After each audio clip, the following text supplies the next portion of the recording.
ವಿಶ್ವ ಪಾರಂಪರಿಕ ದಿನದ ಅಂಗವಾಗಿ ವಿಜಯಪುರದಲ್ಲಿರುವ ಐತಿಹಾಸಿಕ ಪ್ರವಾಸಿ ತಾಣಗಳ ವೀಕ್ಷಣೆಗೆ ಉಚಿತ ಪ್ರವೇಶ ಕಲ್ಪಿಸಲಾಗಿತ್ತು. ವಿಶ್ವವಿಖ್ಯಾತ ಗೋಳಗುಮ್ಮಟವನ್ನು 3000ಕ್ಕೂ ಅಧಿಕ ಪ್ರವಾಸಿಗರು ವೀಕ್ಷಿಸಿದರು.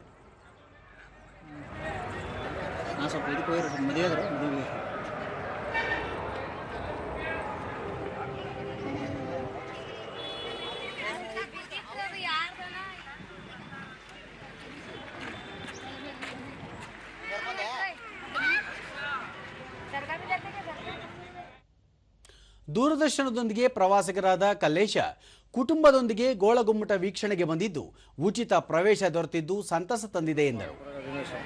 ಗೋಳಗುಮ್ಮಟ ಫ್ರೀ ಬಿಟ್ಟಿದ್ದಾರೆ. ನಾವು ಹಲವಾರು ಬಾರಿ ಬಂದಿದ್ದೇವೆ ಫ್ಯಾಮಿಲಿ ಸಮೇತ. ವಿಶೇಷವಾಗಿ ಎಲ್ಲರೂ ಹೋಗಿದ್ದಾರೆ. ಯಾರ್ಯಾರು ಬಂದಿದೆ? ಫ್ಯಾಮಿಲಿ, ತಂದೆ ತಾಯಿ ತಂಗಿ ಎಲ್ಲರೂ ಬಂದಿದ್ದೇವೆ. ಎಲ್ಲ ಹೋಗಿದ್ದಾರೆ. ಶಿವಮೊಗ್ಗದಿಂದ ಬಂದಿದ್ದೇವೆ. ಬೀಬಣ್ಣ ಭಜಂತ್ರಿ ಜಿಲ್ಲೆಯು ಹಲವು ಸ್ಮಾರಕಗಳಿಗೆ ಪ್ರಸಿದ್ಧವಾಗಿದ್ದು ಪ್ರವಾಸಿ ತಾಣಗಳ ಸಂರಕ್ಷಣೆ ನಮ್ಮೆಲ್ಲರ ಹೊಣೆ ಎಂದರು. ಅಂತ ಹೇಳಲಾಗುತ್ತದೆ. ಪಾರಂಪರಿಕ ದಿನ ಇಂದು ವಿಜಯಪುರದಲ್ಲಿ ಬಹಳಷ್ಟು ಪ್ರವಾಸಿಗರು ಬರುತ್ತಿದ್ದಾರೆ. ವಿಜಯಪುರವು ಬಹಳಷ್ಟು ಸ್ಮಾರಕಗಳಲ್ಲಿ ಜಗತ್ಪ್ರಸಿದ್ಧವಾಗಿದೆ. ಪ್ರವೀಣ ಸ್ವಾಮಿಗೋಳ ಉಚಿತವಾಗಿ ಗೋಳಗುಮ್ಮಟ ವೀಕ್ಷಣೆಗೆ ಅವಕಾಶ ದೊರೆತಿದ್ದು ಪ್ರವಾಸದ ಸಂತಸವನ್ನು ಇಮ್ಮಡಿಗೊಳಿಸಿತು ಎಂದರು.